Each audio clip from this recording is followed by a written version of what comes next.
జోగినిపల్లి సంతోష్ కుమార్ గారు ఓ గొప్ప వ్యక్తిత్వానికి ప్రతీక. సాయానికి ముందుంటారు, ప్రకృతికి తోడుంటారు. చిన్ననాటి నుంచి సామాజిక సేవలో ఆసక్తి కలిగిన ఆయన ఉన్నత విద్యనభ్యసించి క్రియాశీల రాజకీయాల్లోకి ప్రవేశించారు. ఆయనకు ఉన్న జాతీయ స్థాయి దృక్పథం, ప్రజల అవసరాలను బేరీజు వేసే శ్రద్ధ వలన ఆయనకు ప్రజల్లో గొప్ప ప్రాధాన్యత ఏర్పడింది. ఆనాటి ఉద్యమ సమయంలో ఆ ఉద్యమ నేతకి తోడుగా సన్నిహితంగా పనిచేస్తూ పార్టీ విధానాలను ప్రజలకు చేరువ చేసే దిశగా కృషి చేశారు. అదే ఆయన్ని 2018లో రాజ్యసభకు ఎన్నికయ్యేలా చేశారు. తెలంగాణ ప్రజల సమస్యలను పార్లమెంటులో ప్రస్తావించడంలో కీలక పాత్ర పోషించారు.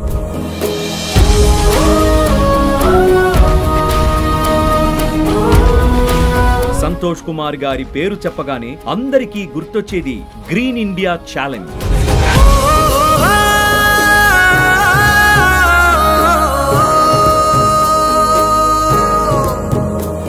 దేశంలో వాతావరణ కాలుష్యాన్ని తగ్గించడానికి ప్రతి ఒక్కరూ బాధ్యతగా మొక్కలు నాటి వాటిని సంరక్షించాలి అనే ముఖ్య ఉద్దేశంతో ఈ కార్యక్రమాన్ని ప్రారంభించి ప్రపంచ ప్రకృతి ప్రేమికుల్ని తెలంగాణ వైపు తిరిగి చూసేలా చేసింది. ఈ కార్యక్రమానికి అనేక మంది సినీ నటులు, క్రీడాకారులు, రాజకీయ నేతలను ప్రకృతి ప్రేమికులుగా మార్చడంలో విజయవంతమయ్యారు సంతోష్ కుమార్ గారు. తెలంగాణ రాష్ట్రాన్ని హరిత తెలంగాణగా తీర్చిదిద్దే లక్ష్యంతో ఆయన చేపట్టిన గ్రీన్ ఇండియా ఛాలెంజ్ ప్రపంచంలోనే ఆయన్ని ప్రత్యేక స్థానంలో నిలిపింది.